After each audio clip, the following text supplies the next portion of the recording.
Your boss just called you into his office. In front of two other people, he questioned your work, not your results, your competence. You sat there, jaw tight, hands still. You nodded like you agreed. You didn't say a word. Now it's 3 hours later. You're replaying it, what you should have said, how you should have stood up for yourself. And that silence, it's sitting in your chest like a stone. Here's the part nobody talks about. The pain isn't the disrespect. It's the feeling that you folded, that you let it happen. And if you're honest, this isn't the first time. Work, dating, family. Online, same pattern. You stay calm on the outside, but inside you're bleeding. That feeling you're sitting with right now is not because life is unfair. It's not because people suck. It's because you're playing by rules that were designed to make you weak. And in the next 15 minutes, I'm going to show you how to change that. Here, what we're doing today. I'm going to walk you through the Stoic framework for staying calm when people disrespect you, without becoming passive, fake nice, or invisible. This isn't about being the bigger person. That phrase has been used to keep men quiet and compliant. This is about control, real control, because right now most men are reactive, emotionally. Mentally, they look calm, but they're fragile. They need respect to feel solid. They need validation to feel grounded. They need fairness to function. And the world is eating them alive. By the end of this video, you'll know exactly what to do the next time someone disrespects you. Not later, not in theory, in the moment. But first, we need to talk about the mistake almost everyone makes. Here's the mistake. When someone disrespects you, you think the problem is them, their tone, their words, their behavior. So you react, you explain, you defend, you push back emotionally, or you swallow it and pretend you don't care. Both are losing moves. Exploding makes you look unstable. Swallowing it makes you resentful, and resentment is just delayed weakness. The Stoics saw this clearly. They understood something most people still don't. You don't lose power when someone disrespects you. You lose power when you need their respect to stay grounded. That's the real trap. Epictetus called it the dichotomy of control. Here's what that means in plain English.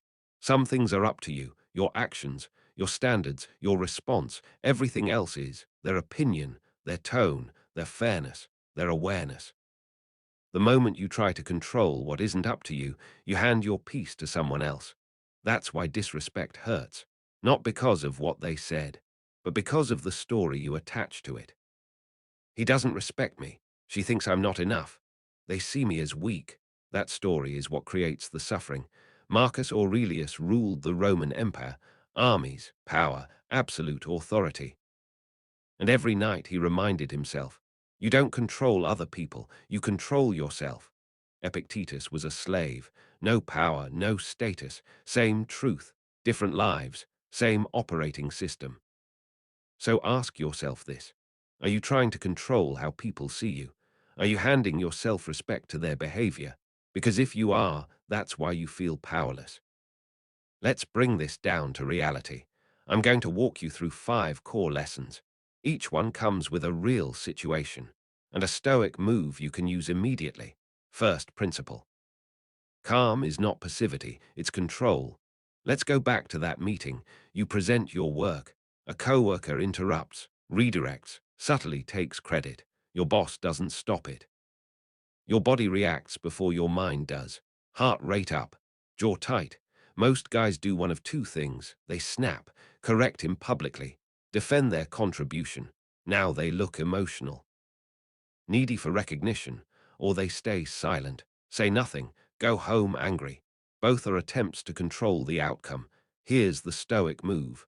You don't react in the moment, not because you're scared. Because you're disciplined, you let him finish. After the meeting, you send a short email. Facts only, no emotion. You summarize your contribution. You CC the right people. Then you let it go. If your boss values substance, it'll show. If he doesn't, now you have information. You didn't fold. You repositioned. Silence wasn't weakness. It was restraint. Second principle. Disrespect is information, not an emergency. Dating example. She cancels last minute.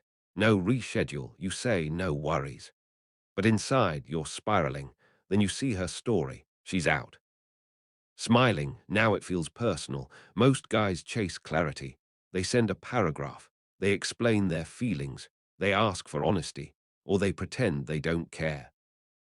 But they're still checking their phone. Stoic move. You do nothing. You observe. Cancellation without reschedule is data. Repeated behavior is a pattern. You adjust your investment. No speeches. No games, no punishment. You keep your standards. Not caring doesn't mean suppressing emotion. It means not needing resolution from someone who already showed you who they are. Third principle. Discipline beats emotion. Every time, Jim, alarm goes off, you negotiate. I'll go tomorrow. I'll make it up. That conversation kills more progress than laziness ever will. Stoic reframe. Discipline is not intensity, it's consistency.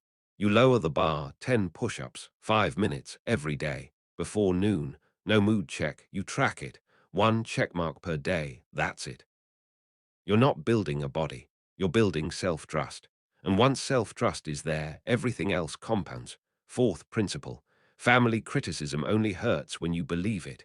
Dinner table. Your father compares you, subtly, but clearly. You feel the urge to defend, to explain your plan, to justify your pace. Stoic move. You don't argue the frame, you acknowledge calmly. I hear you. That's it. No defense. Later, you ask yourself one question. Is there truth here I can use? If yes, you act on it. If not, you discard it. You don't need approval from someone who doesn't live your life. Respect isn't negotiated, it's demonstrated over time. Fifth principle. Attention is power. Protect it. Social media. You post a win, minimal response. Someone else posts nonsense, blows up, comparison hits. Stoic move. You stop checking metrics emotionally. You decide in advance why you post. Documentation. Expression, connection, not validation. The moment likes decide your mood, the algorithm owns you. Now let's make this practical. Here's the drill. I call it the control protocol ***. Tonight. Grab a notebook, write today's date, question at the top. What triggered me today? List 3 moments. Facts only. Then split each one. What happened? The story I added. Then rewrite the story using control. What can I act on? What can I release? Pick one situation. Execute the Stoic move. Before bed, this isn't therapy, it's training. Do it for 7 days. Watch what changes. Let's close this. Disrespect will happen. Rejection will happen. Unfairness will happen. That's not the problem. The problem is needing the world to be different for you to be solid. You don't control how people treat you. You control how much it moves you. Silence isn't weakness, it's restraint. And restraint is strength. Do the drill. Drop one word in the comments when you're done. Control. I'll see you in the next one. Stay solid.